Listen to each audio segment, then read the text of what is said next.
Hello everybody and welcome back to the channel. So today I'm talking about the Balenciaga Zen sneakers that apparently from Complex Twitter can't stop roasting about, right? So before I even start this off, I'm not a Balenciaga fanboy. I enjoyed the Triple S's a lot, but I'm kind of indifferent to them as a brand as a whole, really. Like of course I see some nice pieces here and there, but for the most part, I don't really care that much about Balenciaga. So it's like so you can see the design here, right? Apparently it's based off of martial arts footwear and football, soccer here. And the thing that really was crazy for me is that it's so different from the Triple S, like completely different. It's so fucking different. So I watched my friend the Fashion Archive, go check him out, his video, and he explained that this sneaker, he talked a lot about the sneaker and how, you know, it was terrible and why it was being memed and whatnot. And he explained that it was similar to a shoe like called a Lonsdale, something like that. And I couldn't really get the name correctly, but and apparently it was a super cheap shoe that a lot of people in London know about, and it would get you bullied for wearing whatever, right? But and apparently this sneaker is very similar to that one, and I'm gonna pull it up here, and you can see the comparison a little bit. But I don't think that's the worst thing they could have done, you know, in terms of whatever they wanted to copy or whatever they wanted to draw inspiration from. Rather, it's not like they themselves, Balenciaga, came out and was like, oh, Lonsdale sneakers are awful, and then they continued to make this sneaker based off of it. Now, the logistics of that, an entire brand coming out to make a statement like that doesn't make any sense, but you get the idea what I'm trying to make. They weren't the ones that set the bad precedent with the Lonsdale sneaker. What is it? Lonsdale sneaker. And, if the, just being based on the Lonsdale sneaker isn't necessarily a bad thing, because is this not an indoor soccer shoe? I mean, it might not be, what do I know, but it looks like a kind of indoor soccer sneaker, and that's what they were kind of going for.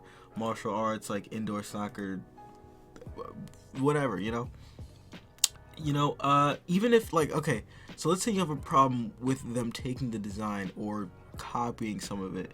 I heard a while back that if a sneaker is 90% similar to another, then it's okay in the eyes of the law or something like that, at least based on here in the United States.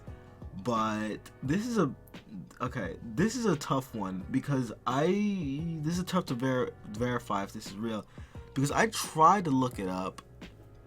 I mean, you can see right here, I looked at this for 2 seconds and my head exploded. But I just looked up, I looked up anything. I looked up footwear laws, sneaker laws, similar design laws, everything like that, and I couldn't get a proper answer, like a concrete answer. So we'll put an asterisk next to this one. But if that's true, and I think it is, don't quote me on that. But that's how, like, Bapestas and Revenge Storms are okay in the eyes of the law. Bapestas are literally Air Force Ones with the fucking star, and if Revenge Storms from Ian Connor are literally Vans, but just with a lightning bolt. Like, that's the same fucking sneaker.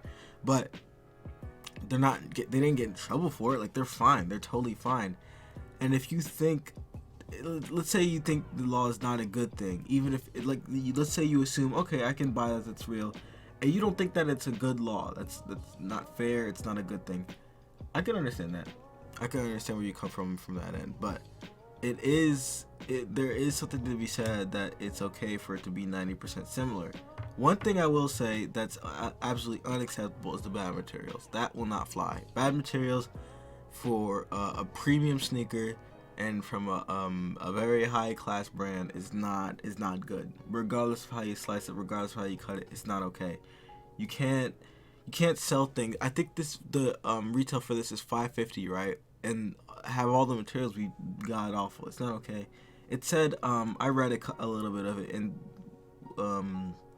I can't remember, but I saw it was made in China, which isn't necessarily a bad thing. People assume that just because something's made in China, it's automatically bad, but that's not necessarily true. But I'm just saying, the point of this is, I don't think that people should be as critical of the sneaker as it is. You know, Twitter roasting Balenciaga or any high fashion is not a new thing. It's always going to happen, because when you get a group of people who don't know anything or much about the fashion world, and they see something outlandish or ridiculous, then they're gonna, you know, go off about it. I get messages. If you're listening to this video, if you're into fashion, you definitely have friends that just aren't into fashion, right? We all have them, and you always get a message or two from people that's like, "Oh, this is stupid. Like, what is this?" It just happens when you're not into something. When somebody's not into something and they don't understand, it's just gonna happen. And that happened with this. It's gonna happen again. It's always going to happen. So I don't think, just based on Twitter roasting Balenciaga's new sneakers, is a really good representation of how it should be. It should be looked in the public eye. Like I said before, drawing inspiration from other sneakers isn't a bad thing if that's what they truly did with the Lonsdale sneaker. Which, you know, what do I know? I can't tell if they did or didn't. But if they truly did, I don't think it's a terrible thing. I don't. But, you know, that's just my opinion. Let me know what you think in the comment section below. And peace.